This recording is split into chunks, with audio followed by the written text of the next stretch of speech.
What's up, party people? It's your boy Optimus Code. Welcome to the channel. So today we're going to take a slight step back from the technology talk just for a little bit, and we're going to discuss personal character and intellectual honesty. And if you stick around to the end of the video, hopefully you will have a much better understanding of why your personal character is so important if you want to be a technologist, and the role that intellectual honesty plays in making sure that you have a successful career in technology.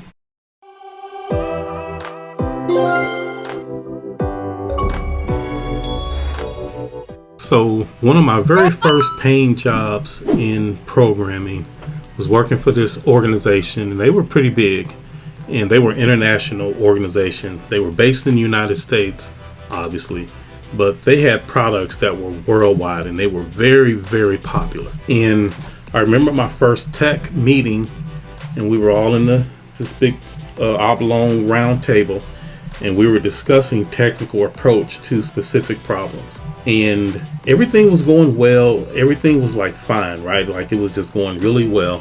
I was happy to be there. I was happy to be participating. They took my input seriously, even though I was new and I was like a black kid. We'll talk about that later one of these days, not this video. But I was accepted in this meeting, and everyone's input was welcome because they hired these people for their contribution, and they wanted everybody to contribute to these technical solutions. So as the meeting goes on, this one particular thing comes up, and I notice that everyone starts to get quiet, and I'm not really sure why everybody is like backing down. Well, not really backing down, but like the excitement level and all of that stuff that was in the room at first, it sort of dissipated. Like it was a noticeable drop in excitement. And as the conversation continued, I noticed that everyone at the table, all of these technology experts at the table, had way more experience than me. All of them were agreeing to this one approach that even me being new in the field could see, like, that's not going to work. Like, that's a bad idea. So as the conversation went on, I spoke up, and long story short, I was like, but why are we entertaining this idea? This clearly won't work, and here are the reasons why. And like it was just this drop dead silence in the room, right? So they all looked at me, and so the conversation like continued after this awkward silence, but they didn't really answer my question. The conversation just sort of continued. And so I asked it again. I was like, I'm confused. Like, why are we spending time on this? Like, there's a much better option if we do this thing. Well, come to find out, after the meeting, one of the guys called me to the side, and he says, hey, we're going to go with this. And the reason that we're going to go with this is because the owner, his son, wants to be a developer. And his son actually wrote this code, wrote this module. And we are not going to go against the son because it would be career suicide for all of us. So, of course, me being new to the whole thing, I was really shocked because I just gotten out of college and I was in the real world, so to speak, and actually having a real job. And this was the first time in my technological career that I had seen a set of criteria other than technical accuracy decide the approach that we were going to take. And it was really shocking to me because I had never seen this before. In my understanding, my role, my job, the reason they pay me is to make sure that we have technical accuracy and that our solutions are the best solutions given time, scale, and budget. And this one clearly wasn't. So when it was explained to me that politics were involved and we were making this decision because we didn't want to offend someone else, that really made me take notice of the type of environment that I was working in, because it was obvious then that technical accuracy was not the most important thing. Being correct and being accurate was not the most important thing. The most important thing to these people was preserving relationships. Now, I'm going to skip forward and to tell you the end of the story. Long story short, Dave, who was the guy that wrote the code, the owner's son, he came in to my cubicle. He was asking me, like, this was immediately after the meeting, right? He was like, why don't you think this is a good approach? What's wrong with it? What could be better? So on and so forth. And, we talked through it all and I showed him what and why. And he didn't agree. He was like, well, I don't think that's true. I was like, okay. So we did the thing the way that they wanted it done with Dave's code. And of course it failed. It epic failed. But I noticed that while it was failing and before it completely failed, all of the other programmers, they put in a lot of heroic effort to make it not fail, even though it was obvious to anybody with any ounce of technical acumen, this is not going to work. But they tried and they tried, and we spent maybe a year or so on this dead weight idea because everyone was committed to making sure that Dave's feelings wasn't hurt and that he didn't look bad for the code that he wrote. Now just let that sink in. Their prime directive was not to make sure that the company was in the best position to succeed. Their prime directive was not to make sure that we were successful against our competitors. Their prime directive was not to make sure that our solution was best in class for the industry that we were in. Their prime directive was to make sure that they didn't hurt Dave's feelings. So, why am I saying this? Well, I'll tell you. This is an excellent book that if you are a programmer, I highly recommend you buy the latest edition of this book and read it cover to cover. If you are building software, if you are writing code, this book is essential. It is a very, very popular book, one of the all-time bestsellers on software engineering and code construction. And there is an entire section in this book related to personal character and the difference between your intellect and your character. And one of the most important chapters in this book or any book on software engineering is the idea of intellectual honesty. And I cannot stress this enough. So I'm going to read this verbatim. It's on the screen, but I'm going to read it anyway. Part of maturing as a professional, as an engineering professional, is developing an uncompromising sense of intellectual honesty. I really want to focus on this word here. An uncompromising sense. Let me highlight that. An uncompromising sense of intellectual honesty. Well, what is it? What is intellectual honesty? Intellectual honesty commonly manifests itself in several ways. 1, refusing to pretend you're an expert when you are not. 2, readily admitting your mistakes. So what does this mean? Where am I going with all of this stuff? So the first thing I want to say is that it should be obvious that anyone who represents themselves as a technology expert and is someone that you should trust their judgment and their information when it comes to technology, that person must be intellectually honest. They must not be afraid to admit when they're wrong. They must not be afraid to say they don't know. They cannot continue to push a position because they are trying to represent an organization that they have a bias towards. Their responsibility to the people that employ them and to the people that trust what they say is intellectual honesty, technical accuracy. I'm saying that phrase over and over. This channel is built on the notion of technical accuracy. Okay, why am I bringing this up? Well, many of you know different people in the community were asking me to start this channel to spread knowledge and tech information to gamers for a couple of years now, and I did not want to do it. Number one, because I saw on Twitter how these conversations went, and I realized that people didn't really want education.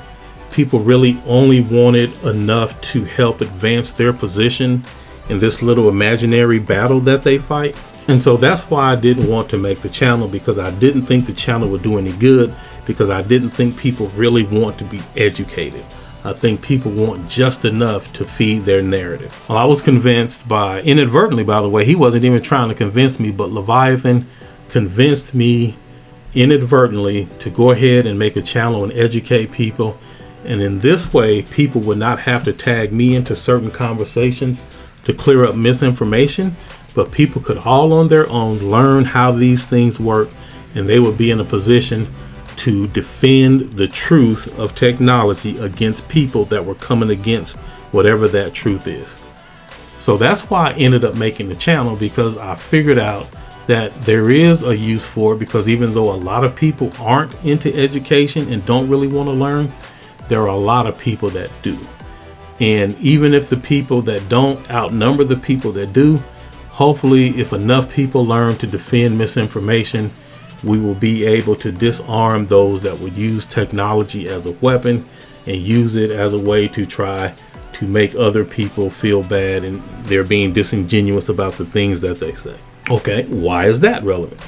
Well, I'll tell you. So, like I said, many people wanted me to make the channel, and I don't want to say I was promised a lot of support, but it was implied that I would get a lot of support with my channel if I were to create it, and people would help me promote it and do all of this good stuff. And so I noticed, though, the way that these things work, especially with this community, is all of that promotion and all of this helping you grow your channel and all of that stuff, it comes at a price, and it comes at a price that I'm not personally willing to pay. So number one, I don't care about subscribers. I don't care about views or any of that stuff, because my goal is not to grow into some big massive channel. My goal is education. And if one person is educated at the end of this, and if that one person feels confident that they can go now and engage with the community, engage with developers, engage with game companies and platform holders, and they're confident in things that they are saying and they can contribute meaningfully to conversations, in my opinion, this channel has been a roaring success. So I don't need 100,000 people to be that way. It would be great, obviously, if it was, because the more educated the community is, the better. But from my point of view, this channel's success isn't dictated by that. The success of this channel is dictated by people learning, the information is useful, and they are growing and they are gaining confidence. That is the goal of this channel. So if I have 2 subscribers, but both of those are growing, I am content and I can sleep well at night, because the channel is doing exactly what I wanted to do, which is finding those who want to be educated and giving them that education. The number of people that don't want to be educated is going to far surpass those that do, and I understand this. I am only after that small segment of gamers who want the education. Okay, so given then that this channel was not based on subs and views and what likes, whatever, the stuff is, although, that stuff helps get the videos out to other people so that we have a higher probability of finding other people that want the education, because obviously if they never hear about the channel, then they never get the opportunity to take part in the education. So creating awareness for the channel is a big deal. Creating awareness that there's education here is a big deal.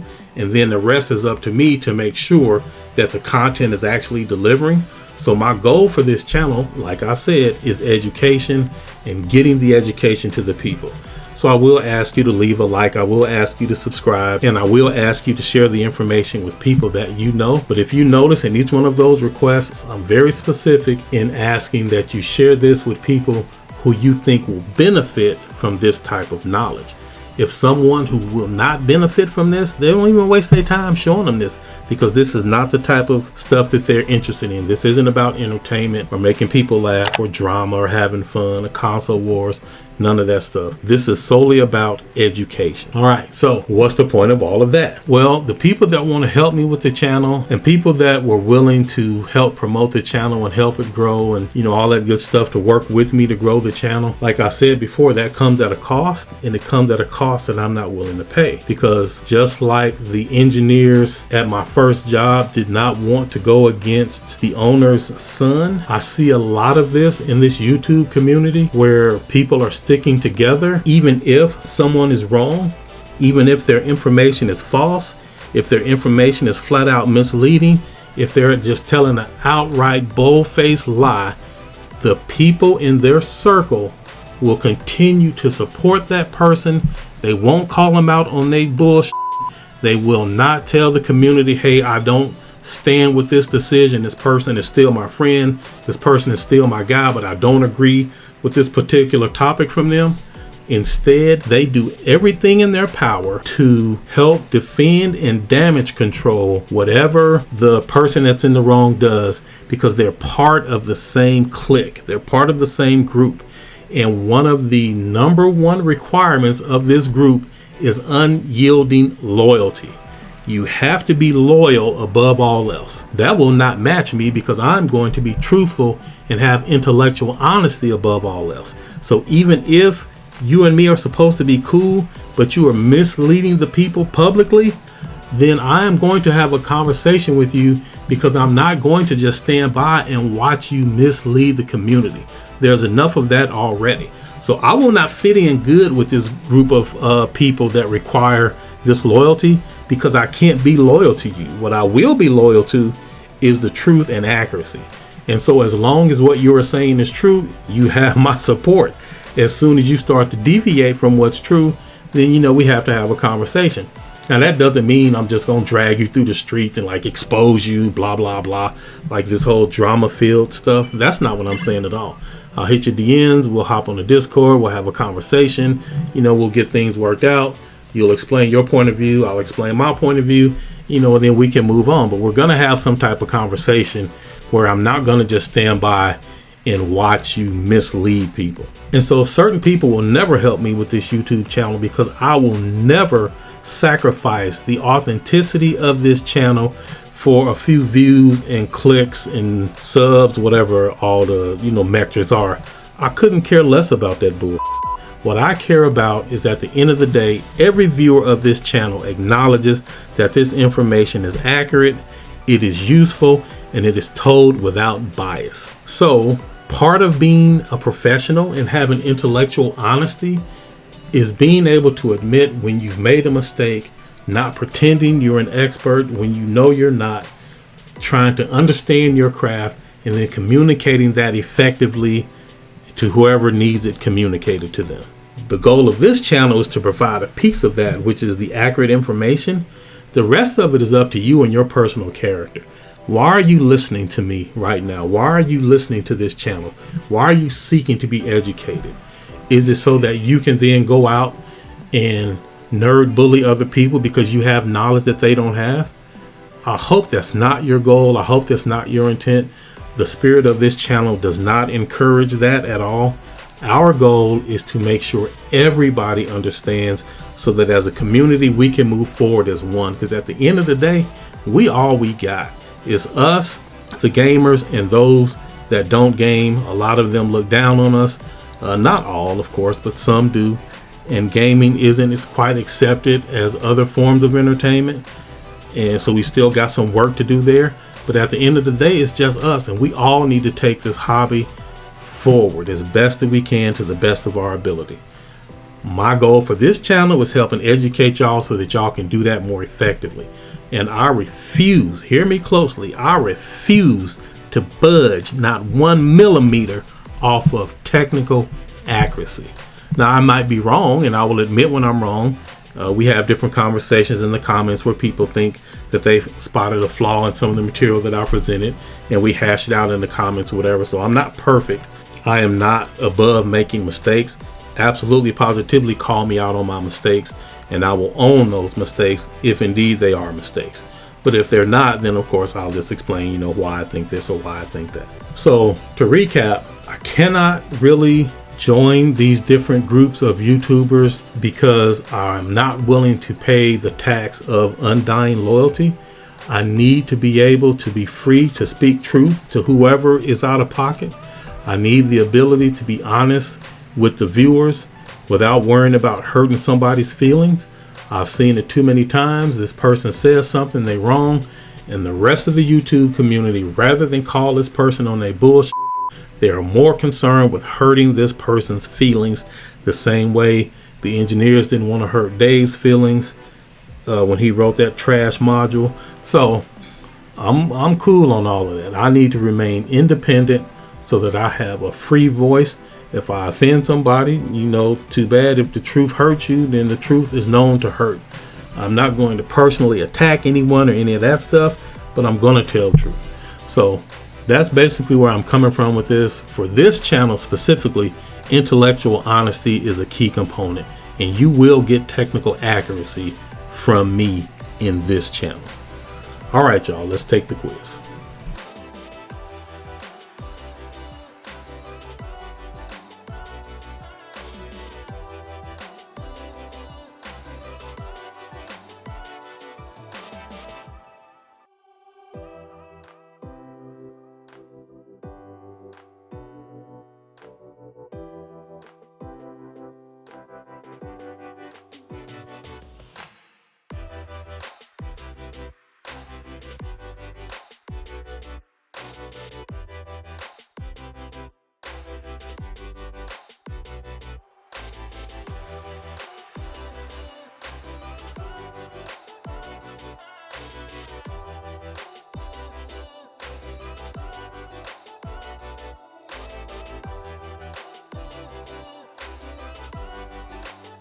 Okay, that's it. Time's up. Quiz over. Pencils down.